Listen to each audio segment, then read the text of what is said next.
La luna, siempre tan brillante, siempre está presente, solamente sale en la noche. Descubramos juntos las formas de la luna aquí en su programa de Bajo el mismo cielo del Planetario de Bogotá.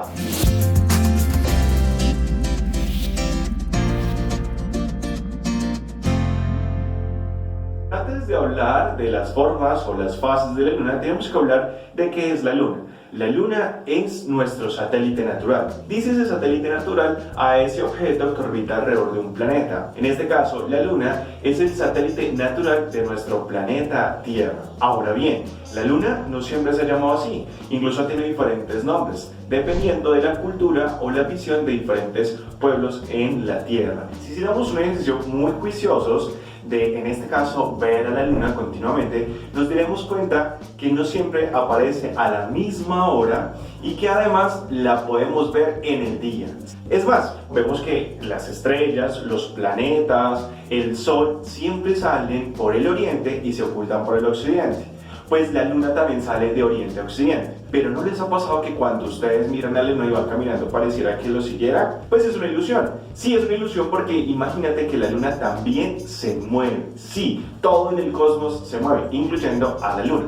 Ahora, pareciera que la luna estuviera cerca, pero no, en realidad está muy lejos, más o menos como unos 384.000 kilómetros de distancia. Para que te hagas una idea sería colocar todos los planetas del sistema solar entre la Tierra y la Luna, o podrías colocar 30 tierras entre la Tierra y la Luna, o sea que la Luna está muy lejos.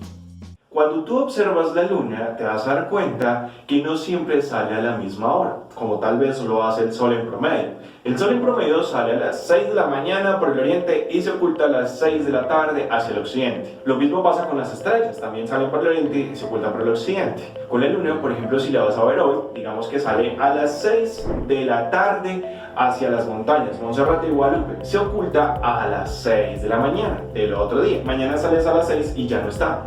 Va a salir a las 7.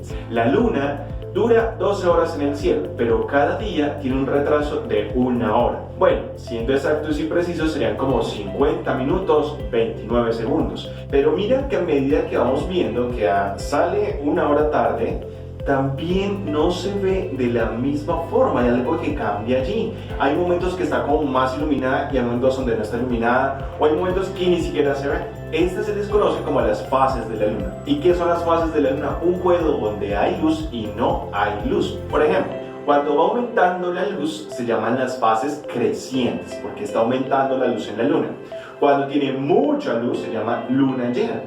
Pero a medida que va pasando el tiempo, después de la luna llena, comienza a disminuir la luz. Eso se les conoce como fases menguantes. Y cuando no la vemos en el cielo es porque no tiene luz. A esto le conocemos como luna nueva. Entonces ya saben, aumentando la luz crecientes, disminuyendo menguantes. Si no la vemos, luna nueva, y cuando está llenita de luz, luna llena. ¿Qué vamos a hacer? Que vamos a mirar hacia el occidente. Cuando la vemos como una sonrisa hacia el occidente es porque estamos en fases crecientes. Una sonrisa tal vez como el gato de Alicia en el País de las Maravillas. Así la podemos descubrir hoy, 25 de mayo, en su fase creciente. El reto es que le tomen fotos a la luna en sus fases crecientes por estos días. Van a salir a las 6 de la tarde. Le van a tomar fotos durante 4 días, recordando que cada día tarda en salir 1 hora. Las toman y nos las comparten, nos mencionan a través de nuestras redes sociales y nosotros las vamos a mirar. Invitación, la primera, busquen que hay más fases. Aquí hablamos generales, las fases crecientes y fases menguantes, pero dentro de estas, por ejemplo, están la cuarta creciente, gibosa creciente, que tiene que ver con una joroba, pueden buscarla, gibosa menguante y cuarto menguante. Y la segunda, por favor, miren el cielo más seguido. Muchísimas gracias y nos vemos hasta la próxima. Recuerden que el Planetario Bogotá es mucho más que estrellas. ¡Chao, chao!